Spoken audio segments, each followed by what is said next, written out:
नमस्कार विद्यार्थी मित्रांनो, सावित्रीबाई फुले पुणे विद्यापीठ Pune FY BCom semester first business accounting first topic number 3 partnership firm and piecemeal distribution problem number 5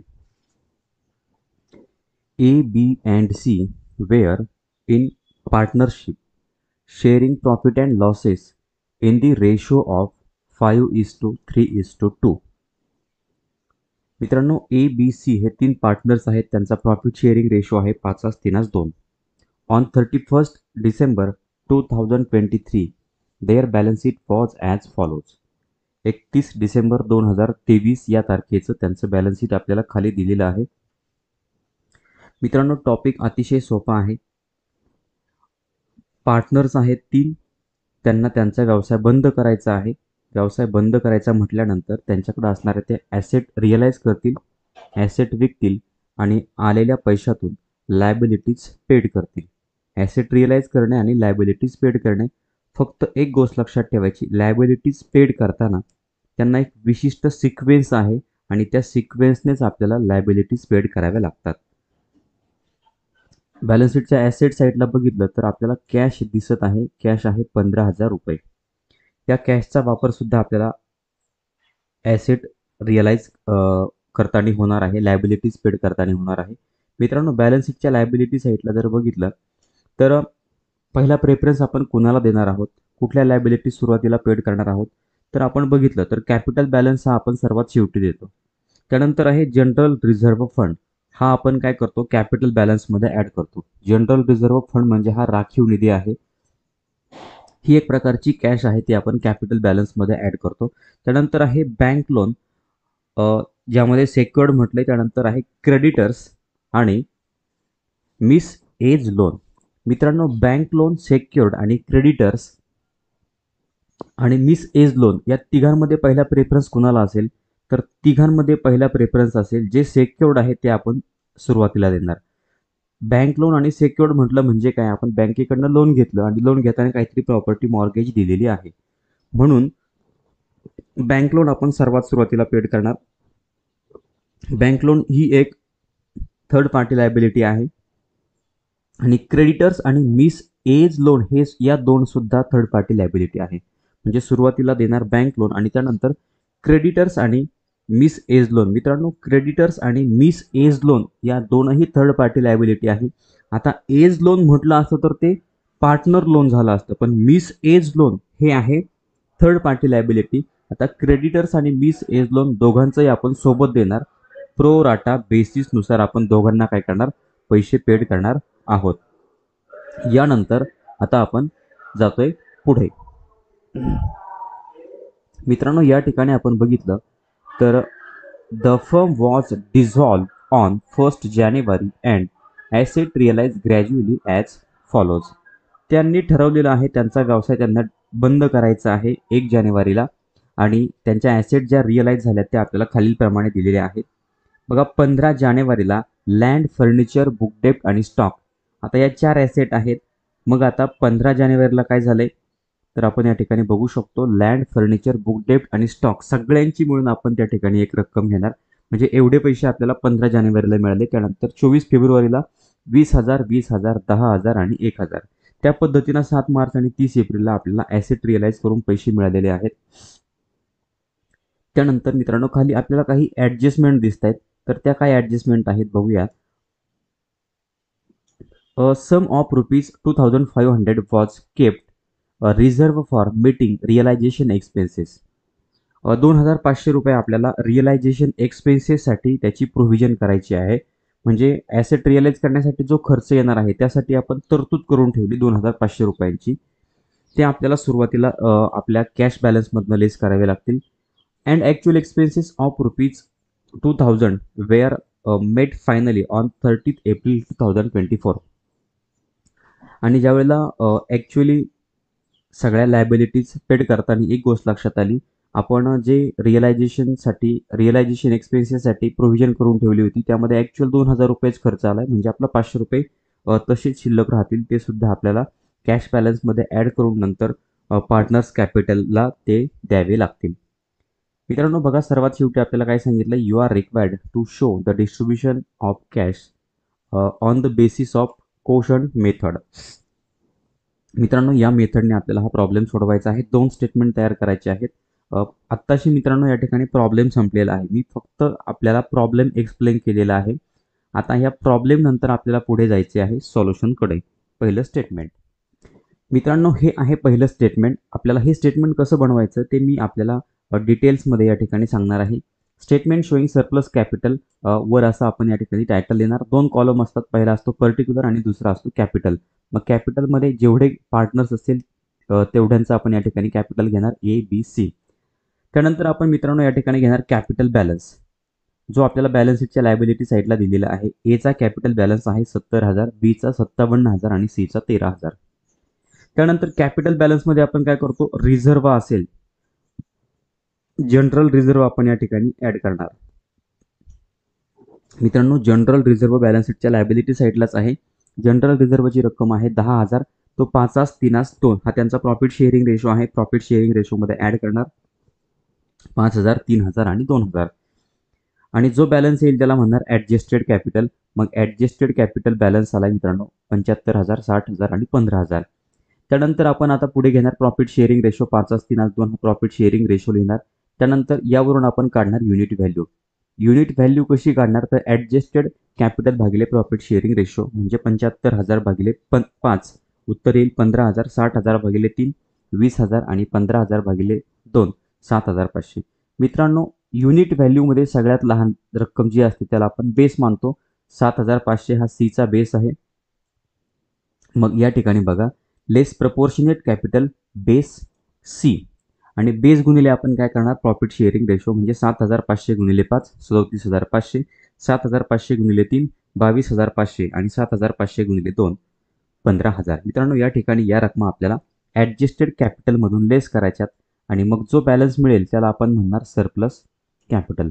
बघा आता 75,000 वजा 37,500, 37,500, 60,000 वजा 22,500, 37,500 आणि 15,000 वजा 15,000 खाली डॅश. मित्रांनो ही स्टेप आपल्याला जोपर्यंत करायची आहे जोपर्यंत एका पार्टनरचा बॅलन्स शिल्लक राहत नाही तोपर्यंत. पुन्हा आपण प्रॉफिट शेअरिंग रेशो लिहिणार 5 3. त्यानंतर घेणार युनिट व्हॅल्यू. युनिट व्हॅल्यू कशी काढणार, तर सरप्लस कॅपिटल भागिले प्रॉफिट शेअरिंग रेशो 37,500 भागिले 5 उत्तर येईल 7,500. त्यानंतर 37,500 भागिले 3 12,500. मग आता युनिट व्हॅल्यूमध्ये जी रक्कम लहान असते त्याला आपण बेस मानतो. 7,500 Aची ही रक्कम आहे, याला आपण बेस मानणार आणि बेस गुणिले प्रॉफिट शेअरिंग रेशो ती रक्कम आपण या ठिकाणी पुढच्या स्टेजला लेस करणार. लेस प्रपोर्शनेट कॅपिटल बेस ए 7,500 गुणिले 5 37,500 आणि 7,500 गुणिले 3 22,500. मित्रांनो ही रक्कम लेस केल्यानंतर जो बॅलन्स शिल्लक राहील त्याला म्हणणार ॲब्सोल्यूट सरप्लस आणि ॲब्सोल्यूट सरप्लसचा बॅलन्स आला 15,000 आणि जो आहे Bचा. मित्रांनो या ठिकाणी पहिलं स्टेटमेंट आपलं संपलेलं आहे. हे स्टेटमेंट जर आपलं बरोबर आलं तरच पुढचं स्टेटमेंट बरोबर येणार आहे, ही गोष्ट लक्षात असू द्या. Second statement.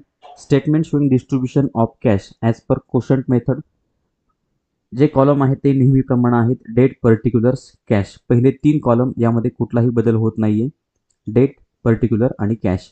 आता त्यानंतर बॅलन्स शीटच्या लायबिलिटी साईडला जर आपण बघितलं तर आपल्याला काय काय दिसते, general reserve fund, bank loan, creditors आणि मिस एज लोन.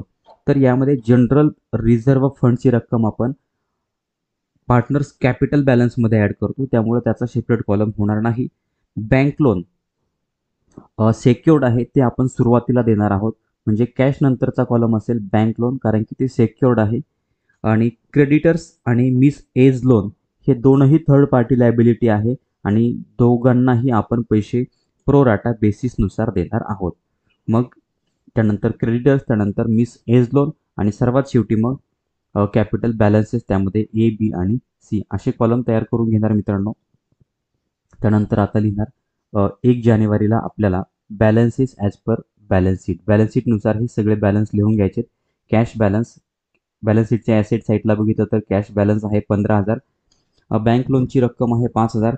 क्रेडिटरची रक्कम आहे 1,02,000. मिस एज लोन आहे 68,000 आणि कॅपिटल बॅलन्स 70,000, 57,000 आणि 13,000.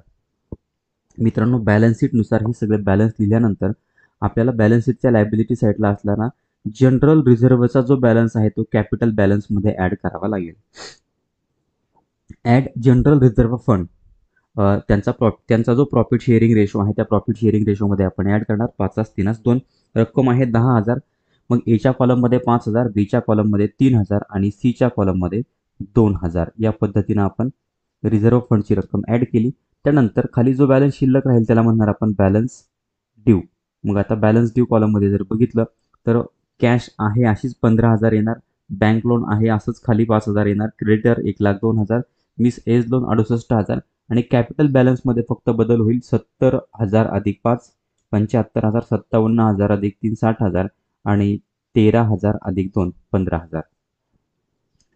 मित्रांनो पहिली स्टेप या ठिकाणी संपलेली आहे. त्यानंतर आता आपण ॲडजस्टमेंट दिलेली आहे बघा, प्रोव्हिजन फॉर रिअलायझेशन एक्सपेन्सेस. म्हणजे ॲसेट रिअलाइज करण्यासाठी जो खर्च येणार आहे त्यासाठी आपण प्रोव्हिजन करणार आहोत 2,500 रुपयांची. ते 2,500 आपण सुरुवातीला काय करणार, लेस करणार. लेस प्रोव्हिजन फॉर रिअलायझेशन एक्सपेन्सेस, ती रक्कम आहे 2,500.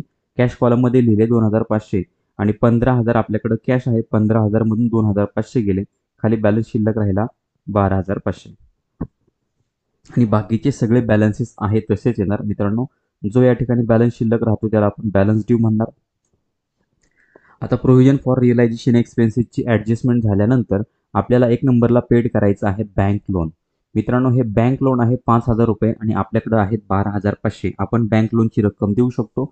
आपण आता पुढच्या स्टेपला बँक लोन पेड करणार. तर या ठिकाणी तुम्ही बघू शकता लेस बँक लोन आणि त्याला सेक्युर्ड म्हणणार paid, bank loan paid. Cash कॉलममध्ये 5,000 आणि बँक लोन कॉलममध्ये 5,000 लिहिणार. या ठिकाणी मित्रांनो खाली जो बॅलन्स शिल्लक राहील त्याला बॅलन्स ड्यू म्हणणार. आता आपण कॅश कॉलममध्ये बघितलं तर 7,500 बॅलन्स असेल. बँक लोन पेड झाले त्या ठिकाणी डॅश येईल आणि बाकी सगळ्या रकमा आहेत तशाच खाली आपल्याला लिहून घ्याव्या लागतील. त्यानंतर आता बँक लोन या ठिकाणी पेड झालंय. बँक लोन नंतर मग आहे क्रेडिटर आणि मिस एज लोन, दोन्ही पण थर्ड पार्टी लायबिलिटी आहे. मग दोघांना पण आपल्याला पैसे कसे द्यावे लागतील तर त्यांच्या प्रो राटा बेसिसनुसार. आता आपल्याला किती रक्कम द्यायची आहे, 1,02,000 आणि 68,000, म्हणजे थोडक्यात 1,70,000 आपल्याला पैसे द्यायचे आहे. पण ॲक्च्युली आपल्याकडे पैसे आहे 7,500. पण जेवढे पैसे आहे आपण तेवढे त्यांच्या प्रो राटा बेसिसनुसार देणार. आता प्रो राटा बेसिस म्हणजे काय तर दोघांच्या रकमा बघा, क्रेडिटर आहे 1,02,000 आणि मिस एज लोन आहे 68,000. त्यांचा आपण रेशो काढणार. त्यांचा रेशो जर काढला तर आपल्या लक्षात येईल का 34 दुणे 68 आणि 34 त्रिक 102 म्हणजेच त्यांचा रेशो येईल 3:2. मग आता ही 7,500 असणारी रक्कम आपण 3:2 या रेशोमध्ये पेड करणार. मग आता 3:2 रेशोमध्ये कसं होईल तर या ठिकाणी बघा less paid to creditors and miss as loan on pro rata basis 3:2. 7,500 भागिले आपण 5 करणार, उत्तर येईल 1,500. मग 1,500 गुणिले 3 4,500 आणि 1,500 गुणिले 2 3,000. मित्रांनो या ठिकाणी आपण बघू शकतो क्रेडिटर्सच्या कॉलममध्ये 4,500 आणि मिस एज लोनच्या कॉलममध्ये 3,000. मित्रांनो या ठिकाणी ही रक्कम आपण मायनस करणार आणि खाली जो बॅलन्स शिल्लक राहील त्याला म्हणणार बॅलन्स ड्यू. कॅश कॉलममध्ये डॅश असेल, बँक लोन कॉलममध्ये डॅश. क्रेडिटर्समध्ये बघा 1,02,000 मधून 4,500 गेली, 97,500. मिस एज लोनमध्ये 68,000 वजा 3,000 65,000. त्यानंतर बाकीच्या रकमा आहे तशाच येतील. मित्रांनो या ठिकाणी आपल्याकडे आता पैसे नाही आहेत. मग आपण काय करणार तर फर्स्ट ग्रॉस रिअलायझेशन घेणार.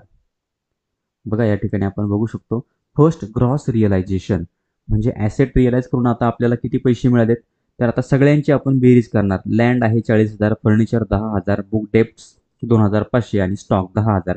सगळ्यांची बेरीज केली तर उत्तर आलं 62,500. म्हणजे आता आपल्याकडे 62,500 रुपये शिल्लक आहे. आता आपल्याला पैसे द्यायचे कोणते आहेत, क्रेडिटर्स आणि मिस एज लोन दोघांचे पैसे द्यायचे आहेत आपल्याला 1,70,000. त्यातले आपण 7,500 अगोदर दिले. आता हे 62,500 एवढे सगळे पैसे आपण या ठिकाणी देऊ शकतो. हे पैसे दिल्यानंतर सुद्धा आपलं पूर्ण जे देणं आहे ते या ठिकाणी देऊन होत नाहीये. मग जेवढे आहेत तेवढे आपण देणार. 62,500 द्यायचे आहेत आपल्याला त्यांच्या प्रो राटा बेसिसनुसार म्हणजे 3:2 या रेशोमध्ये. मग या ठिकाणी काय करणार आपण 62,500 भागिले जर आपण 5 केलं तर उत्तर येईल 12,500. मग 12,500 गुणिले 3 37,500 आणि 12,500 गुणिले 2 25,000. या ठिकाणी कॅश कॉलममध्ये 62,500 आणि क्रेडिटर्सच्या कॉलममध्ये असेल 37,500 आणि त्यानंतर मिस बीज लोनच्या कॉलममध्ये मिस एज लोनच्या कॉलममध्ये असेल 25,000 आणि ही रक्कम मायनस केल्यानंतर खाली जो बॅलन्स शिल्लक राहणार आहे त्याला म्हणणार आपण बॅलन्स ड्यू. कॅश कॉलममध्ये डॅश असेल, त्यानंतर क्रेडिटर्सच्या कॉलममध्ये 60,000 आणि मिस एज लोनच्या कॉलममध्ये 40,000. बाकीच्या रकमा आहेत तशाच येतील. मित्रांनो, आता आपल्याला पुढे पैसे संपलेले आहेत. आपण पुन्हा काय करणार मग सेकंड ग्रॉस रिअलायझेशन. मग आता सेकंड ग्रॉस रिअलायझेशन किती आहे तर या ठिकाणी आपण बघू शकतो. सेकंड ग्रॉस रिअलायझेशनची आपण टोटल केली. लँड 20,000, फर्निचर 20,000, बुक डेप 10,000 आणि स्टॉक 1,000. आपलं या ठिकाणी उत्तर येतं आहे 51,000. म्हणजे 51,000 रुपये कॅश आपल्याकडे शिल्लक आहे. मित्रांनो, आपण जर बघितलं तर क्रेडिटर आणि मिस एज लोनचे आपण किती दिले, सुरुवातीला दिले 7,500, त्यानंतर दिले 62,500. आणखीनही आपलं देणं पूर्ण होत नाही. आता हे 51,000 देऊन सुद्धा आपले पैसे देऊन होत नाहीये. मग आता देणार आपण 51,000 आहे तेवढे आपण पुन्हा आहे तसेच देऊन टाकणार. या ठिकाणी कसे देणार 51,500 या ठिकाणी भागिले काय करणार मग पुन्हा 5 करणार. त्यांच्या प्रो राटा बेसिसनुसार आपण देणार आहोत. Less paid to creditors and miss as loan on pro rata basis 3:2.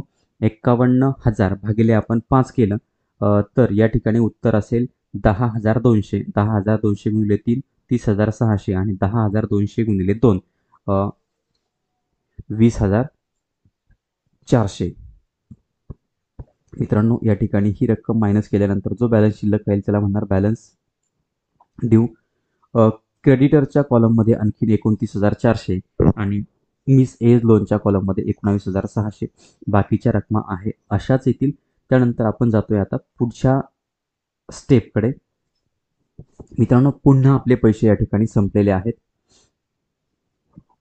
आणि आता आपण घेणार आहोत थर्ड ग्रॉस रिअलायझेशन. बघा या ठिकाणी आपण बघू शकतो थर्ड ग्रॉस रिअलायझेशनची रक्कम आहे लँड 20,000, फर्निचर 50, बुक डेप्स 30,000 आणि स्टॉक 18,000.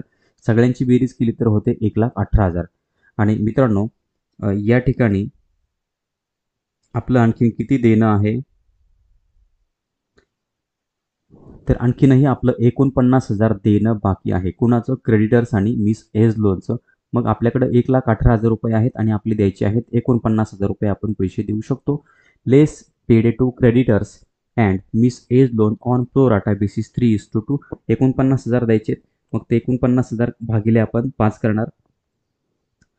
49,500 भागिले जर आपण 5 केलं तर उत्तर येईल 9,900. 9,900 गुणिले 3 29,400 आणि 9,900 गुणिले 2 19,600. या रकमा या ठिकाणी मित्रांनो क्रेडिटर्स आणि मिस एज लोनमधून मायनस होतील. खाली जो बॅलन्स शिल्लक राहील त्याला म्हणणार आपण बॅलन्स ड्यू. कॅश कॉलममध्ये 69,000. त्यानंतर आता क्रेडिटर्समध्ये डॅश, मिस एज लोनमध्ये डॅश आणि त्यानंतर बाकीच्या रकमा आहेत तशाच राहतील. मित्रांनो, आता थर्ड पार्टी लायबिलिटीज आपल्या पेड करून झालेल्या आहेत. आता आपल्याला द्यायचे आहेत पार्टनर्सचे पैसे. आपण जे स्टेटमेंट तयार केलं स्टेटमेंट शोईंग सरप्लस कॅपिटल त्यामधल्या रकमा देणार आहोत. मग त्यामध्ये काय देणार आपण तर सुरुवातीला आपण ॲब्सल्यूट सरप्लस देतो. म्हणजे सुरुवातीला हा जो बीचा बॅलन्स आहे 15,000 रुपये हा बीचा बॅलन्स देणार आणि त्यानंतर हे लेस प्रपोर्शनेट कॅपिटल बेस ए 37,500 आणि 22,500 या दोन रकमा आपण देणार.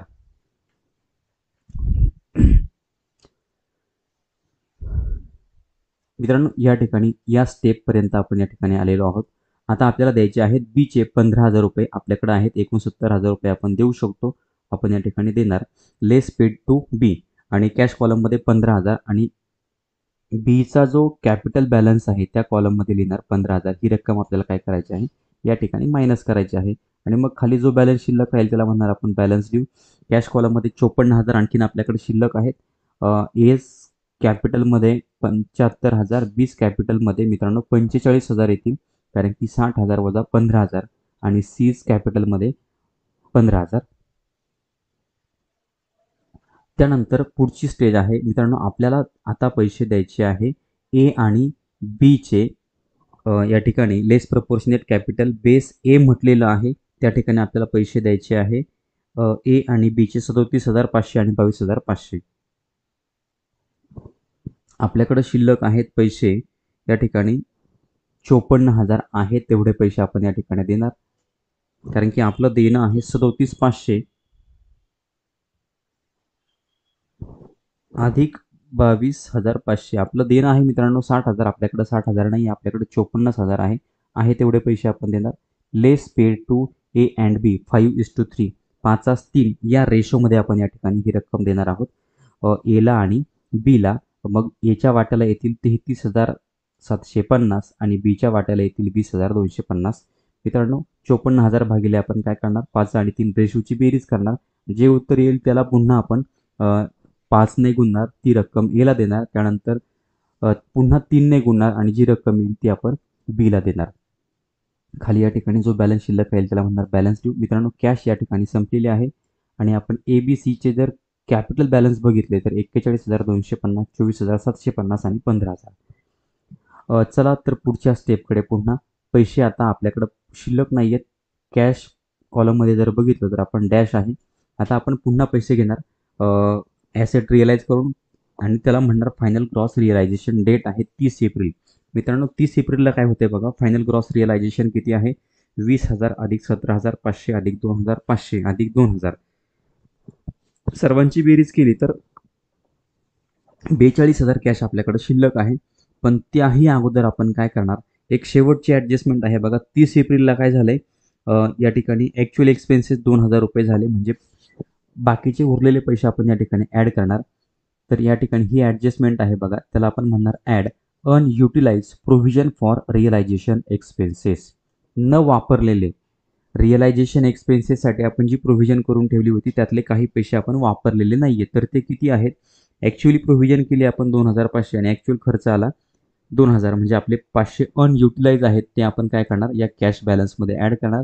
म्हणजे 42,000 अधिक 500 म्हणजे 42,500. मित्रांनो बॅलन्स ड्यू कॉलममध्ये बॅलन्स ड्यू खालच्या स्टेजला आपण बघितलं तर कॅश कॉलममध्ये 42,500, बाकीच्या पुढच्या रक्कम आहेत अशाच येतील. आता आपले आणखीनही ए आणि बीचे या ठिकाणी 60,000 द्यायचे होते, त्यातले आपण 54,000 दिलेले होते, आणखी 6,000 द्यायची बाकी आहेत, ते आता आपण या स्टेपमध्ये देऊन टाकणार. Less paid to A and B balance sheet balance of surplus capital. मित्रांनो हे सरप्लस कॅपिटलचे 6,000 द्यायचे आहेत, ते आपण या ठिकाणी देणार त्यांच्या प्रॉफिट शेअरिंग रेशोनुसार 5:3. मग ते येतील 3750 आणि 2250. या ठिकाणी खाली जो बॅलन्स शिल्लक राहील त्याला म्हणणार बॅलन्स ड्यू. मित्रांनो आपल्याकडे कॅश शिल्लक आहे 36,500 आणि कॅपिटल बॅलन्सेस आपण जर बघितले तर 37,500, 22,500 आणि 15,500. जेवढी रक्कम आहे आपल्याकडे शिल्लक, आता सगळं देणं देऊन झालेलं आहे. थर्ड पार्टी लायबिलिटीज पेड करून झाल्यात आणि पार्टनर्स कॅपिटलचे जे पैसे होते ते सुद्धा देऊन झालेले आहेत. आता जो बॅलन्स शिल्लक आहे तो आपण काय करणार, ए बी सी या 3 पार्टनर्सला त्यांच्या प्रॉफिट शेअरिंग रेशोमध्ये देणार. पुढच्या स्टेपला less paid to A B C 5:3:2 आणि 36,500 ही रक्कम द्यायची. 36,500 भागिले आपण या ठिकाणी 10 करणार आणि 18,250, 10,950 आणि 7,300 एवढ्या रकमा ए बी आणि सीच्या वाट्याला येतील. मग ती रक्कम काय करणार, बॅलन्स ड्यूमधनं या ठिकाणी वर जो बॅलन्स दिसतोय त्यातनं ही रक्कम मायनस करणार. 37,500 वजा 18,250, 22,500 वजा 10,950 आणि 15,000 वजा 7,300. सर्वात शेवटच्या स्टेजला जो बॅलन्स शिल्लक असणार आहे मित्रांनो तो आपला लॉस असेल, त्याला आपण रिअलायझेशन लॉस म्हणणार आणि तो लॉस आहे 19,250, 11,550 आणि 7,700. मित्रांनो हे तुमचं फायनल ॲन्सर आहे, हे फायनल तुमचं उत्तर आहे. हे उत्तर जर तुमचं बरोबर आलं तर तुम्हाला प्रॉब्लेममध्ये आउट ऑफ मार्क्स मिळतील. आणि एक वर्किंग नोट आपल्याला पुस्तकामध्ये दिलेली आहे बघा, ती पेमेंट ऑर्डर आहे, त्या पेमेंट ऑर्डरनुसारच आपण या ठिकाणी पेमेंट केलेलं आहे. बघा पेमेंट ऑर्डर कशी आहे, रिझर्व फॉर रिअलायझेशन एक्सपेन्सेस. सुरुवातीला ॲडजस्टमेंट आपण घेतली, रिअलायझेशन एक्सपेन्सेससाठी आपण काही रक्कम बाजूला काढून ठेवली होती, ती रक्कम आपण सुरुवातीला वजा केली. त्यानंतर थर्ड पार्टी लायबिलिटीज आपण पेड केल्यात. त्यामध्ये सुरुवातीला बँक लोन हे सेक्युर्ड आहे, ते सेक्युर्ड लोन दिलं. त्यानंतर क्रेडिटर्स आणि मिस एज लोन या दोन्ही पण थर्ड पार्टी लायबिलिटीज आहेत, पण दोघांना त्यांच्या प्रो राटा बेसिसनुसार आपण पेमेंट केलेलं आहे. आणि सर्वात शेवटी पार्टनर्स कॅपिटलचे पैसे दिले. आणि ते कसे दिले? As per surplus capital statement. आपण जे स्टेटमेंट तयार केलं होतं त्या स्टेटमेंटनुसार आपण या ठिकाणी पैसे दिलेले आहेत. मित्रांनो, हा प्रॉब्लेम या ठिकाणी संपलेला आहे. आत्तापर्यंत हा 5वा प्रॉब्लेम तुम्ही बघत आहात. चॅनलवर नवीन असाल तर चॅनल सबस्क्राईब करा. व्हिडिओ आवडला तर लाईक करा, कमेंट करून कळवा आणि आपल्या मित्रांना शेअर करायला विसरू नका. धन्यवाद.